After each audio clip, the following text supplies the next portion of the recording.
та бүхэндээ энэ өдрийн мэнд хүргэе. Сэтгэл зүйн нэвтрүүлгийн маань дараагийн дугаар та бүхэндээ хүрэхэд бэлэн болсон байна. 9 сар хаяанд ирээд бид бүгдээрээ хичээл сургууль, шинэ ажлаа эхлэх гээд бүх зүйлээ төлөвлөж эхэлж байгаа байх. Тэгэхээр энэ онд энэ 9 сард хүүхдийн сургуульд орох гэж байгаа эцэгчүүд маань бүгдээрээ анхаарлаа хандуулаарай. Өнөөдөр бид та бүхэндээ хүүхдийнхаа сэтгэл зүйг, хүүхдээ сургуульд хэрхэн бэлтгэх талаар хуваалцахаар болсон байна. За тэгэхээр хүүхдээ сургууль бэлдэнэ гэхээр яг дэвтэр номыг авч өгөх, хувцсыг авч өгөхөөс өсвөлээл өөр юу байх вэ гэж бодож байгаа бах. Тэгэхээр сургуульд хүүхдээ бэлдэнэ гэдэг нь яг юу гэсэн үг юм бэ гэдгийг эцэг эхчүүдэд тайлбарлаж хэлье. Энэ ойлголт маань бас сүүлийн үед эцэгчүүд их анхаардаг болсон сэдвүүдийн нэг нэга. Өмнө нь бол яг одоо ингээд хүүхэд нь 6 нас ч юм уу те эсвэл нөгөө 8 настай сургуульд ордог гэсэн үг байгаа шүү дээ. Тэгэхээр нөгөө нас нь болчингууд л сургуульд оруулцдаг.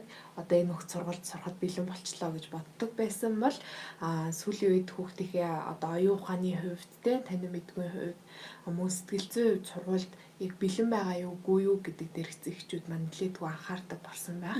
Тэгээ хүүхдүүд нь ч гэсэн те одоо би сургуульд орох гэж байгаа гэдэгтээ хандж байгаа тэр хандлагаас маань бас эцэгчүүд нэлээдгүй анзаардаг болсон байхаа гэж одоо бодож байна.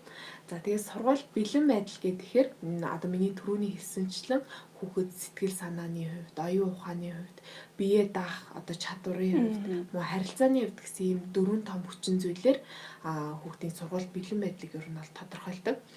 Зарим хүүхдүүдийн хувьд одоо сургуульд орохоос өмнө үсгээ ингээд нүдэлцэн хүүхдүүд байгаа гэдэг шүү дээ. Эсвэл ингээд одоо 10-ын дотор нэмж хасаа сурцсан ч юм уу цэцэрлэг таахта тий. Гэтэл хүүхэд сэтгэл зүйн хувьд бэлэн биш байх тохиолдол жишээ нь маш олон байдаг. Сургуульд явахгүй шүү гэл би тийшээ л явахгүй шүү. Хэрвээ бид намайг тэнд аваачих юм бол би уйлж шүү гэж хэлдэг ч юм уу те. Ийм тохиолдолтой одоо маш их таарж исэн баг. За тэгээд мөн дээрээс нь гадна 9 сарын 1-нд хамгийн их хардаг үзэгдэл бол энэ тэмдгөө уйлсан хүмүүс маш их байдаг тийм үү. Тэгэл аав ээжигээ явна гэхээр уйлал эсвэл яг уйлах гал бэлтэл ч юм уу аав ээжигээ санаад байна гэдэг ийм тохиолдолтой маш их одоо хүмүүс маань таарж исэн баг. Тэгэхээр энэ болгон маань тухайн хүүхэд өөрөө сэтгэл зүйн хувьд сургууль бэлтгэгдсэн байна уу, үгүй байна уу? Мөн эцэг эхчүүд маань сургуульд орохоос өмнө хүүхдийнхээ сэтгэл зүйг хэрхэн бэлдэж сургуулийн талаар ойлголтуудыг өгсөн байна вэ гэдэгтэй одоо шууд утгаараа холбогдож байгаа зүйлээ гэж ойлгож байна. Салшгүй холбоотой зүйл ахна шүү дээ. Тэгэхээр хэрвээ үзэгчд маань нас санаж байгаа бол нөгөө за шинэ хичээлд ороод шинэ сургуульд ирсэн чи ямар байна гэж асуусан чинь би айгаад байна, би харимаар байна гэж уйлж байгаа хүмүүсийн бичлэг их байсан шүү дээ. Тэгэхээр энэ бүх зүйл маань тэр хүүхэд сургуульд хэр бэлтгэгдсэн бэ гэдэгтэй салшгүй холбоотой байх нэ.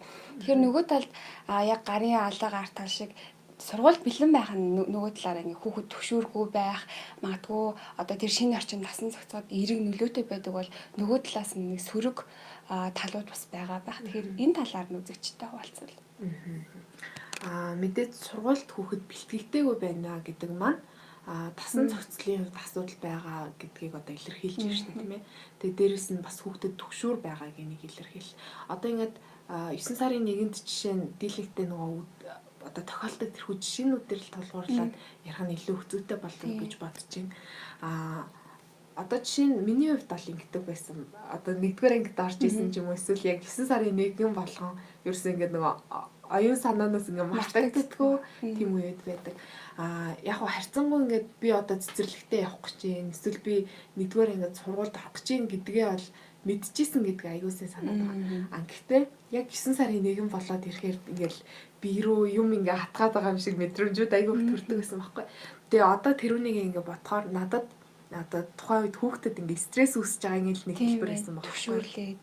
Тийм төвшөр үүсэж байгааг хэлбэр. Тэгээ насан туршдаа ч гэсэн одоо магадгүй шинэ ажилд ингээ орж байгаа бол та шинэ ажилд ороод эхний өдөр чинь ямар байх вэ гэдээ бүгдээрээ одоо төсөөлөд үзье л да тий. Ингээл бүх зүйлийг мэддэг юм шиг тэр одоо ажлын коридороор нөөрөнүүдээр нэгсээд явж чадахгүй л үгүй. Бүх хүмүүстэй шууд инээгээл мэдлэл ажил хэргийн харилцаанд ороод явахгүй л бас үгүй тий. Эхний одоо өдөр эхний 7 хоног магадгүй эхний сар ч юм уу ингээд нэг бие барьсан тасан зохицоход хэцүү байгаа энэ нөхцлүүд тулгардаг. Яг үүнтэй адилхан 1-р ангид орж байгаа хүүхд болгонд ийм мэдрэмж төрж байгаа гэсэн. Тэгэхээр эцэг эхчүүд маань нөгөө сургуульд орох гэж байгаа гэдгийг нь сайн ойлгуулаагүй, сургуульд хүүхдээ сайн сэтгэл зүйн хувьд бэлтгээгүй байхаар нэгт хүүхдэд стресс төгшөөр үүсгэх нь бол одоо эхний шинж тэмдгээр илэрч байна шүү дээ. Яагаад хүүхдүүд сургуульд очингуудаа уйлаад идэв. Яагаад орохгүй гэж зөрүүдлээд идэв. Зарим тохиолдолд одоо жишээ нь хүүхдүүд өмдөндөө бицсах тохиолдолд хүртэл аюул гарч идэг тийм. Тэгэхээр эднэр маань өөрөө нөгөө хүүхэд бие махбодын хувьд стрессийг мэдрэнгүүтээ тэрэндээ гаргаж байгаа хариу үйл чинь энэ байж таардаг. Тэгээд зөрүүдлэх байдал бол маш их ажиглагддаг шүү дээ.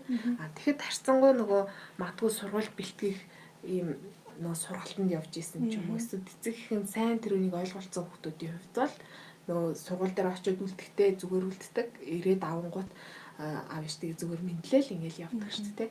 Тэгэхээр энэ дээр бол ихт ялгаа маш их одоо харагдчихэв. За тэгээд дээрэс нь гадна нөгөө хүүхд сургууль бэлтгэгдээгүй байдал байхаараа энэ нөгөө бодит байдлаас бодит нөхцөл байдлаас хөндөрөх байдал их ажиглагддаг гэж байгаа юм. За бодит нөхцөл байдлаас хөндөрнө гэхээр яг өөрийнхөө нөгөө одоо хийж байгаа зүйлдээ одоо суралцж байгаа зүйлдээ нөгөө төвлөрөхгүйгээр илүү их нөгөө магтуулахыг л одоо чинь хүсээд идэг. Бусад хүмүүс надад анхаарал хандуулаасай л гэдэгт илүү их төвлөрөөд идэг гэдэг ч юм уу. Ийм байдал ажиглагдана. Мөн дээрээс нь гадна одоо жишээ нь хүүхд сургуульд ороод яхаараа дийлэнх цаг хугацааг одоо хичээл номдоо зарцуулах гэдэг шүү дээ. Гэтэл нөө бусад зүйлдээ илүү их анхаарал нь төвлөрөх хандлага жишээ нь дагаад идэг. Мэдээж сургуульд орлоо гэд хүүхэд тоглохоо болно гэсэн үг биш тийм үү. Гэтэл илүү их нөгөө тоглоомд анхаарах гэдэг ч юм уу. Эсвэл илүү их өөр бусад зүйл рүү анхаарах гэдэг ч юм уу. Ийм асуудал тулгардаг. За тэгээд дээрэс нь одоо энэ байдал нөхцлүүд маань удаан үргэлжлэх тусмаа нөгөө эцэгчүүдийн хамгийн их толгойн одоо өвчин болдог даалгавраа хийх асуудал гарч эхэлдэг. Даалгавар хийнэ гэж илдээ ингээл хүмүүс хэлдэг шүү дээ. Даалгавар хийнэ гэдэг чинь нөгөө алаан байхгүй юу гэж тоглоом хийгээл хүмүүс ярьдаг шүү дээ. Тэгэхээр таны хүүхэд хичээлдээ хандах хандлага нь муу болоод эхлэн даалгавар номоо хийхдээ түүндээ хүсэл сонирхолгүй болоод одоо ирэх юм хандлагууд ажиглагддаг. Эцэг их болгон хүүхдээ эрдэм боловсралтай сайн хүн болоосай л гэж одоо зорж байгаа. Гэхдээ таны бодож байгаа шиг таны одоо ирээдүг харж байгаа шиг одоо тэгж харах өнцөг хүүхдэд харах нөгөө бүрэлдэхүй байдаг. Би одоо их сургууль зураад ингэн тэгнэ гэдэг төлөвлөгөөг одоо 6 настай хүүхэд бодоход арай насан болоогүй шүү дээ тийм. Тэгэхээр таних шиг тийм бодлыг одоо эргцүүлэлийг өөртөө хийх насан хараахан болоогүй байгаа учраас хүүхдүүдийн хувьд бол нэг юм шинээр тасан цогцох одоо шин туршлага болж ирж байгаа юм уу яэл гэж ойлгож байна. Тийм байна тийм. Яг л нөгөө хүн ямар зүйлээс юу найж төвшөөрөлдөг вэ гэхээр яг мэдхгүй тодорхойгүй байгаа зүйлээс юу нь бол айж төвшдөг шүү дээ. Яг саяны шинэ ажлын байрны жишээ шиг юу байгааг мэддэхгүй сайхан байх юм болов муухай байх юм болов намайг өвдөх юм болов эсвэл намайг баярлуулах юм болов гэдгийг мэдэхгүй тэр нэг тодорхойгүй байдал үүсээд байгаа учраас тэрний хүүхдийн маань сэтгэл зүй бие махбод за дээрээс нь таны мэдхийн зүйлс бэлтгэгдэг байх юм бол саяны таны сэтгэл зүйчин маань хэлсэн шиг ийм сөрөг зүйлсүүд гарч ирж болох нэ. За тэгэхээр эцэгчүүд маань за тэгвэл яана манай хүүхд сургуульд бэлтгэгдсэн юм болов уу яасан юм бол ямар байгаа юм бол хэрвээ ингээд сургуульд ороод яг нөгөө хичээл хийн гэдэг нь одоо дайн болоод эсвэл хүүхэд ингээл үгүй би ямааргүй ингээл уйлалах юм бол яах вэ гэдэг дээр бас эргэлзээ төрж иж магадгүй. Тэгэхээр энэ үеүдүүд бас эцэг эхчүүд маань өөрсдийнхөө тэр сэтгэл зүйд анхаарч өөрсдийнхөө нөгөө сэтгэл зүйн балансыг нь хадгалдаг байх нь чухал байдгаа гэдгийг судлаачид онцлоод байгаа. Тэгэхээр энэ үед эцэг эхчүүд маань өөрийнхөө сэтгэл зүйг одоо яаж дэмжих хэрэгтэй болоо. Тэгэхээр нөгөө яг үүн дээр ингээ ярингууд яг хүүхдийнхээ нэгт онцлогийг аягүй их мэдэх хэрэгтэй байгаа. Одоо жишээ нь нөгөө хүн болгон математикч болох албагүй гэдэг шиг одоо хүүхд болгонтэй хичээл бүх хичээл дээрээ 100 аваад ч юм уу эсвэл бүх хичээл дээрээ сайн байх албагүй. Зарим хүүхдүүдийн хувьд илүүтэй математик те хараа одоо дүрс тэрэн дээр тулгуурлаж суралцдаг илүү их сайн байх бол зарим хүүхдүүд хэлний чиглэлийн зүйлстэй илүү их сайн байж болно. Эсвэл зарим хүүхдүүд биеийн хөдөлгөөн их шаарддаг тийм зүйлстэй илүү их сайн байж болно. Энд чинь өөрөө л нөгөө тухайн хүүхдийн онцлогийг одоо илэрхийлж байгаа. Ирээдүйд тэр хүн юунд илүү их сонирхолтой болох уу, ямар мэргэжилтэй болох уу гэдэгтэй одоо шууд утгаараа холбогдож байгаа зүйлс. Тэгэхээр нэгд хүүхдийн онцлогийг айгуу сайн анзаарч мэддэг байх хэрэгтэй. Тэгээ онцлогт нь тулгуурлаад нэгсэндээ ажиллах дараа дараагийн алхмуудыг эцэгчүүд маань бодно гэсэн үг байна шүү дээ. Тэгээд нөгөө түрүү анх хэлсэнчлэн сэтгэл санааны хувьд, оюун ухааны хувьд гэдэг ч юм уу энэ нөгөө үзүүлэлтүүдээрээ манай хүүхэд сургууль бэлэн байгаа юу үгүй юу гэдгийг бас анзаарч авах хэрэгтэй. Сургууль бэлтгэнэ гэхээр эцэг эхчүүд маань хизээнээс санаа зовж эхэлдэг вэ гэхээр яг сургуульд орох одоо 9 сарын 1-нд сургуульд орно шүү дээ. Тэгэнгүүт 6 сараас нь эхлээд одоо тэр нь санаа зовж эхэлдэг гэх юм уу 3 сарын хугацаанд. Тэгэхээр бүр 5 настайгаас нь эхлээд хүүхдээ бүтэн жилийн хугацаанд тэ ажиллаад сэтгэл зүйн, бие махбодын, оюун ухааны тэ бэлтгэж явах хэрэгтэй. Тэгэхээр эдгээр тус үзүүл тус бүр дээр манай хүүхд бэлэн байна уу үгүй юу гэдгийг анхаарах хэрэгтэй. За тэгээд түрүүн хэлсэнчлэн гişгтийн маань хэлсэнчлэн эцэг эхчүүд маань өөрсдөө бас сэтгэл зүйн бэлэн байх хэрэгтэй. Мэдээж таны хүүхэд шинэ туршлага, амьдралын нэг шинэ үе рүү орж байгаа учраас та хүүхдтэй илүү их цаг зарцуулах хэрэгтэй болно. Хүүхдтэй илүү их өдрийг хамтдаа өнгөрөөх хэрэгтэй болно те. Магадгүй зарим тохиолдолд хүүхдтэйгээ хамт суралцах хэрэгтэй болно. Тэгэхээр тухайн хүнээс төвчээр гэдэг зүйлийг нэлээдгүй шаардна. Тэгээ эцэгчүүд маань яадаг вэ гэхээр шууд урлал загнаад эхэлдэг. Та одоо дарга дээрээ нэг чадахгүй байгаа зүйлээ очиод асуулаа гэж бодъё л тоо. Тэгсэн чинь дарга чинь чи одоо ийм юм хийж чаддгүй тэнийг юм ингээл хийчихэд болохоор зүйл ахт чинь ингээд загнуул та дахиад дарга дээрээ очих уу үгүй юу те. Тэр хэцүү санагдчихаа. Тэгэл одоо жоохон байхдаа ч юм уу одоо хүүхэд байхдаа аав ээжтэй загнуулж исэн тохиолдол байгаа бол тэрүүнийг бас бодох хэрэгтэй. Загнуулсныхаа дараа энийг л аав ээжээ гэж бид нэр харилцаж чадах уугүй юу те. Тэгэхээр таны хүүхэд чинь нэг тийм амьдралын нэг шинэ үе рүү орж байгаа учраас сэтгэл санааны хувьд өөрөөс нь маш их бас хүчин чармайлтыг шаардж байгаа. Тэгэхээр энэ үед нь таа ч гэсэн бас дэмжлэг тусалцаа болоод одоо нэгсэндээ улам стрессийг нэмэхгүй байх л хэрэгтэй. Хэрвээ та загнаад, цааргалаад хүүхдээ нөгөө шүүмжлэх тусам уул нь таны хүрх гээд байгаа үр дүн бол хүүхд маань өөрөө биеэ дагаад хичээлээ хийждэг, хичээл номдоо сонирхолтой байгаасаа гэж хүсэж байгаа. Гэтэл та хүүхд рүүгээс хөргөөр дайрах, загнах тохиолдол бүрт хүүхэд улмал нөгөө таны хүсээгүй үр дүн рүү чинь илүү их явнаа гэдгийг одоо анхаарах хэрэгтэй байдаг. Тэгэхээр нөгөө сая яг сэтгэл санааны хувьд, оюун ухааны хувьд хүүхд маань бэлтгэж үгүй юу гэдгийг одоо нөгөө мэдэх хэрэгтэй гэдгсэн шүү дээ тий. Тэгэхээр эдгээр тус бүр дээр нөгөө яг анхаарах хэрэгтэй нэг чухал зүйлүүдийн хэлмээр санагдаж байна. За тэгэхээр эхлээд сэтгэл санаанаас эхлэе. За сэтгэл санааны хувьд хүүхэд ямар байх хэрэгтэй вэ гэхээр нэгт би сургуульд сурмаар байна, би сургуульд явмаар байна гэдэг хүсэл эрмэлзэлтэй байх нь чухал. Одоо томчуудын хувьд одоо би чинь энийг хиймээргүй байна, би ийшээ явмааргүй байна гэдэг чинь л чирч хүчээр явуулаад байвал хэцүү шүү дээ тий. Яг үнтэй адилхан таны хүүхэд 6-наас хүрлээ сургуульд явах үе болоход би сургуульд явмаар байна, би тийшээ очиж шинэ найзуудтай олмоор байна гэдэг тийм хүсэл эрмэлзэлтэй байх нь чухлаа. Тэгэхээр энэнд нөгөө хүүхдээ яаж бэлтэх вэ гэхээр түрүүн гişгт маань хэлжсэн шүү дээ. Хүн ямар үед илүү их стресстэй юм бэ? Ямар үед түгшүүрэлт юм бэ гэхээр нөгөө тодорхойг нөхцөл байдал. Ямар зүйл хүлээж байгааг мэдгүй, юунд очих гэж байгааг мэдгүй тохиолдол тийм ээ. Тэгэхээр магадгүй та хүүхдээ гудамжаар хөтлөө явуулчих болно те. Хөтлөө явуучих та одоо энэнийг одоо сургууль гэдэг энэ сургуульд хүүхдүүд маш олон хүүхдүүд ингээд суралцж идэг. Тэгээд 1-р анги, 2-р анги гэх мэтчлэнгээр том болон болтлоо энд сураад найзуудтай болоод хөгжилтэй цагийг өнгөрөөдөг гэж хэлж байж болно. Тэгэх юм бол хүүхэд одоо илүү их нөгөө хэдий сургуулийн ангид ч юм уу орж сууж үзээгүй ч гэсэн манай аав ээж надад ингэж хэлсэн яг тэрэн шиг л нөхцөл байдал байна гэдгийг хамгийн ихний өдрөө очиод хүүхэд одоо ингээ хүлийн зөвшөөрөд ойлгочих нь шүү дээ тий. Тэгэхээр сэтгэл санааны хувьд ингэж бэлтгэх хэрэгтэй. За энэ дээр одоо хөгжилтэй гэхөө нэг тийм жишээнүүд гардаг нь юу гэдэг вэ гэхээр нөгөө ойрхон төрсэн хүүхдүүд идэг шүү дээ тий. Ах нь их чинь 3-р анги тэгээд дүү нь одоо 1-р ангид орж байгаа тохиолдол. Энэ үедэд яадаг вэ гэхээр тэлэг тохиолдолд 1-р ангид орж байгаа дүүнэр нь сургуульд сурмааргүй байна гэж хэлдэг.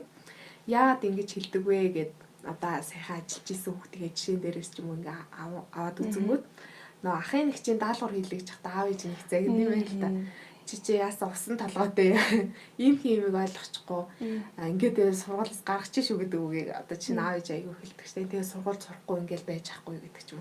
Тэгэхээр ийм үеүүдэд хүүхэд юу гэж ойлгож байна гэхээр нөгөө шин туршлагыг хөрөнгөлүүлэх гэдэг хүүхэд маань сургууль сурахаар чинь даалгавар гэдэг амар юмтай ингээд учирд юм байна. Хэрвээ би даалгавар хийх болчвол яг ингээл тэнэг гэдгээрээ дуудуулаад аав ээж загнуулах юм байна гэж боддог. Тэгээ үүнээсээ болоод нэгснээ хүүхэд өөрөө туршлагыг хөрөнгөлүүлээгүй хэрнээсээ нөгөө өмнөх нүдэн дээр болж байгаа процесс дээрээ тулгуурлаад үнэлдэг. Тэгээд би сургууль сурмааргүй байна. Би тийшээ чинь л явахгүй шүү гэд. Ийм тохиолдол байсан.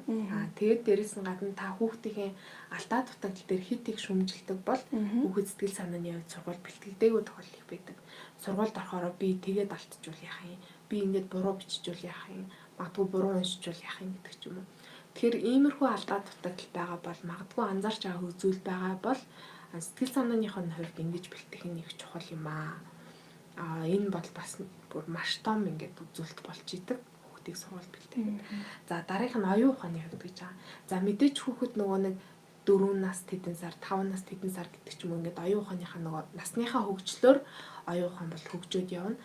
Тэгээд яг 6 насны үед яадаг вэ гэхээр хүүхэд илүү нөгөө юмсыг боддоор хүртэж хүлээж авах нь илүү их нэмэгдэж эхэлдэг.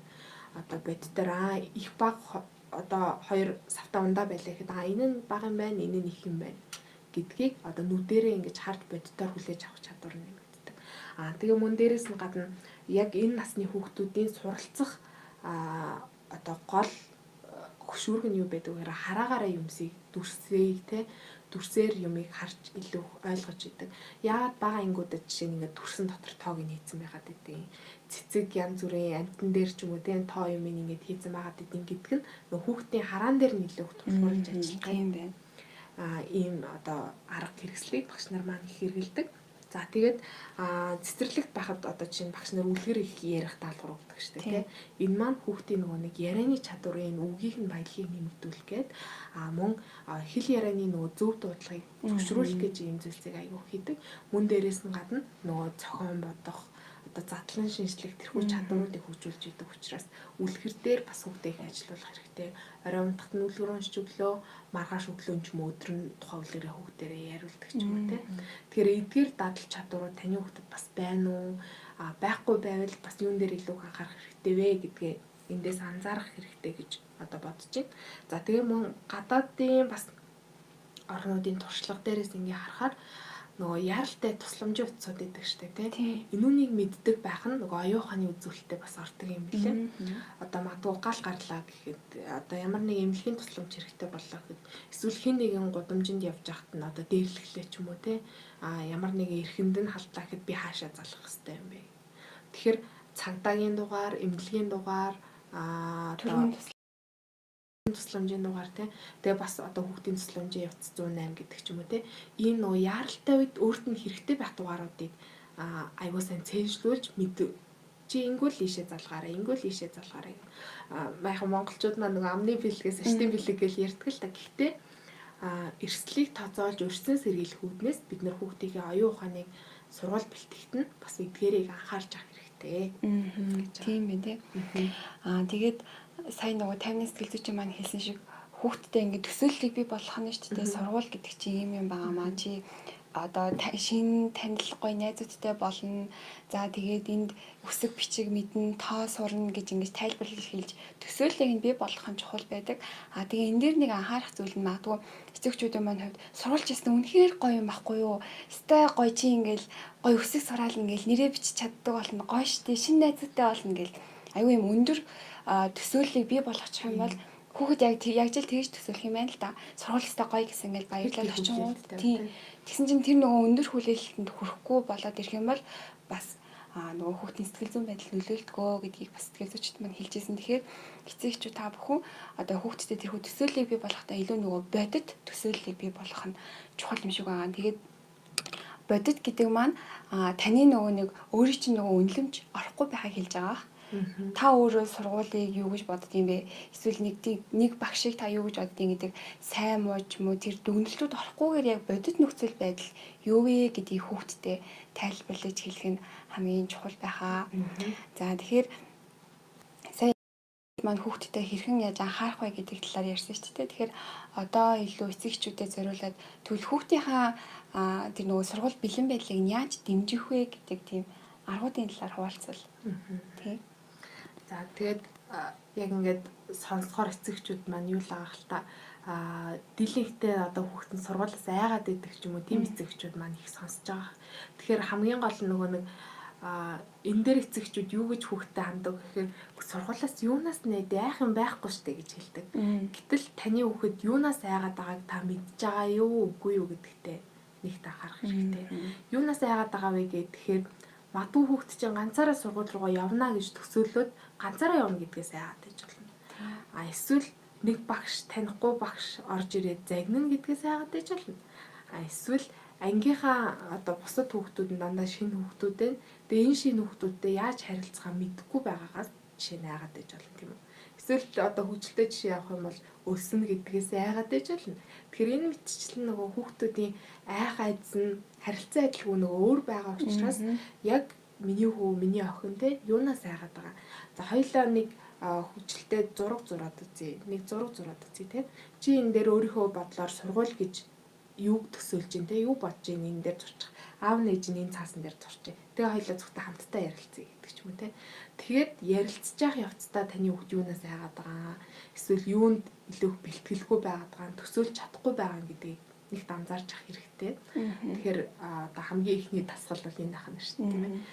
Тэгээд дараа нь одоо нөгөө түрүүний одоо сургууль бэлэн байдал бас нэг чухал үзүүлэлтүүд нь нөгөө бие даах байдал болон харилцааны ийм чухал үзүүлэлтүүд байгаа шүү дээ. Бие даах байдал гэхээр мэдээж ойлгомжтой байгаа. Наацх нь хувцаа зөв өмсөх, одоо товчлох, үдээсээ зөв үдэх гэдэг ч юм уу те өөрөө хоолоо одоо идэх чадвар гэх мэтчлийн эдгээртэй холбогдож байгаа. Тэгэхээр бие даах чадварын хувьд ямар байна вэ? Юун дээр миний хүүхэд одоо дутагтаад байна вэ гэдгийг анзаарах хэрэгтэй. Үеийнхээ хүүхдүүд донд очиод аливаа нэг зүйлийг чадахгүй байхаар нөгөө жоохон хүүхдүүд байгаа учраас юу зөв бүү, юу буруу эсвэл намайг ингээ хэлчихээр энэ хүүхд гондоод ингэн тэгнэ гэдгийг тэр бүр сайн ухамсарлахгүй байгаа учраас бие даах байдал дээр нь хүүхдээр анхаарал анзаарч авах хэрэгтэй. Тэгээ харилцааны хувьд гэхээр таны хүүхэд нэгт өөрийнхөө сэтгэл хөдлөлийг бусдад зөв илэрхийлдэг. Эргээд бусдын сэтгэл хөдлөлийг ойлгож хүлээж авдаг. Тийм. Энэ чадварыг дадал хүүхдэд чинь хэр байна вэ гэдгийг анзаараад бас бэлтгэх юм бол одоо хүүхдээ сургуульд одоо бэлтгэхэд нь маш том дэмжлэг үзүүлж байгааг нэг жишээ гэж ойлгож байна.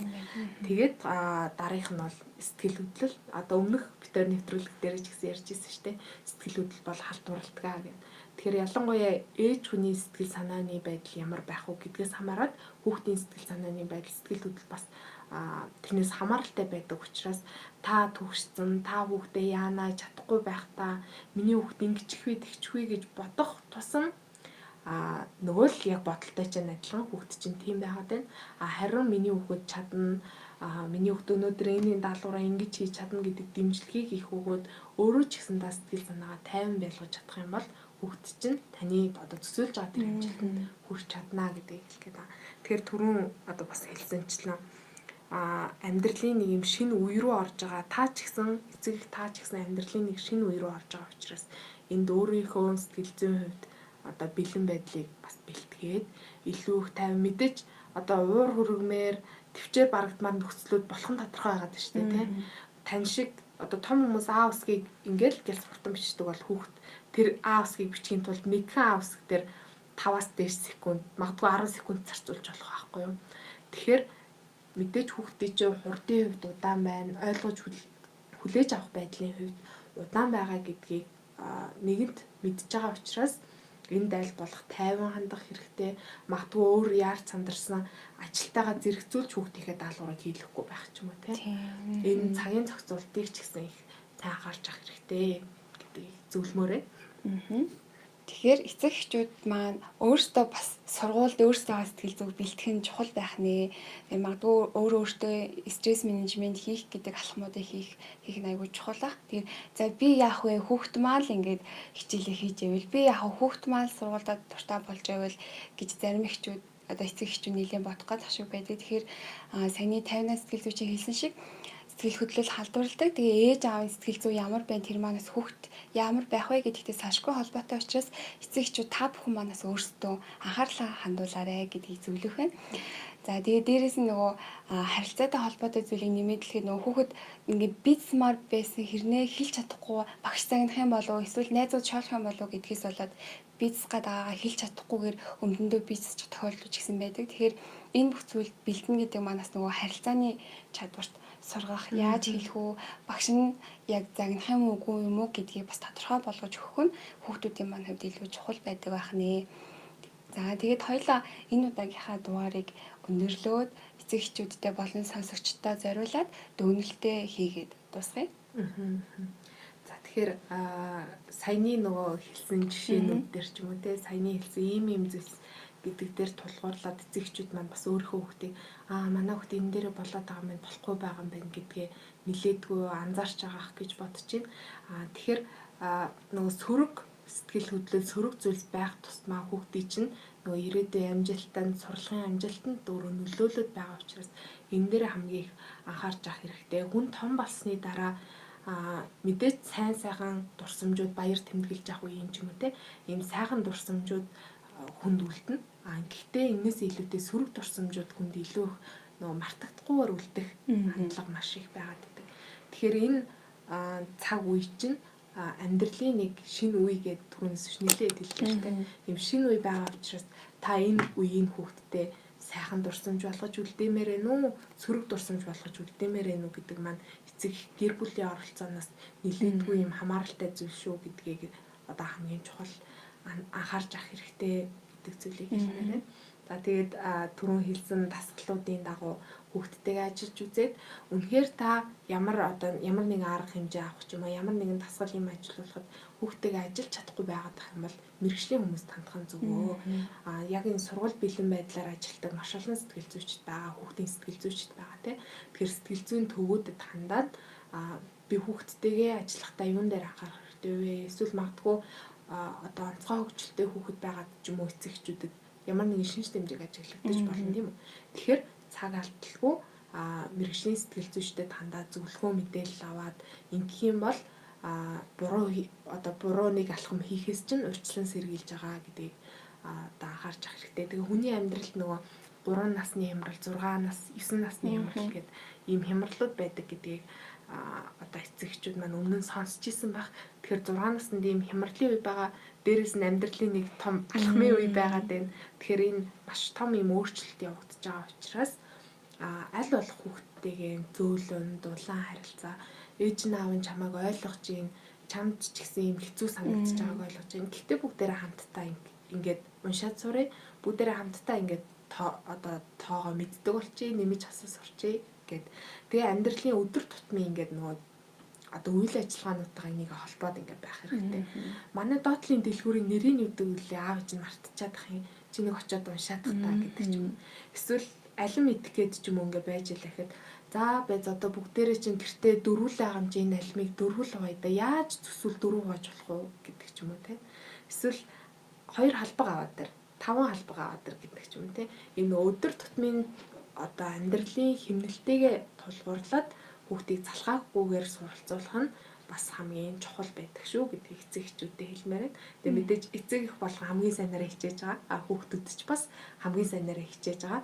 Тэгэхээр шинээр сургуульд орж байгаа хүүхдүүдтэй болон шинэ сурагчтай болж байгаа эцэг эхчүүдтэй энэ 9 сард нь томоос том амжилтыг хүсмээр байна. Тэгэхээр хүүхдээ сургуульд бэлэн одоо байгаа эсхийг та мэдхийг хүсэх юм бол бидний өнөөдрийн ярилцсан тэтгэр зүйлсүүдийг нь ажиглаад үзээрэй. Тэгэхээр хүүхдээ сэтгэл зүйн хувьд, танин мэдхийн хувьд, бие махбодын хувьд сургуульд бэлэн болгох боломжтой байх нэ. Тэгэхээр мөн хүүхэд энэхүү хямралыг магадгүй эсвэл нөгөө шинээр тасан зохицож байгаа энэхүү процессыг даван туулахад нь эцэг эхийн дэмжлэг маш чухал учраас эцэг эх та хүүхэдтэй болон өөртөө маш их анхаарал тавиад энэ бүх зүйлсийг шинээр эхлүүлээд тэгээд тэрдгээр сайхан мэдрэмжүүдийг хамтдаа мэдрээд даван туулаасай гэж хүсэж байна. Өнөөдрийн бидний дугаартай хамт байсан үзэгч, сонсогч та бүхэндээ баярлалаа. Дараагийн дугаар хүртэл түр баяртай.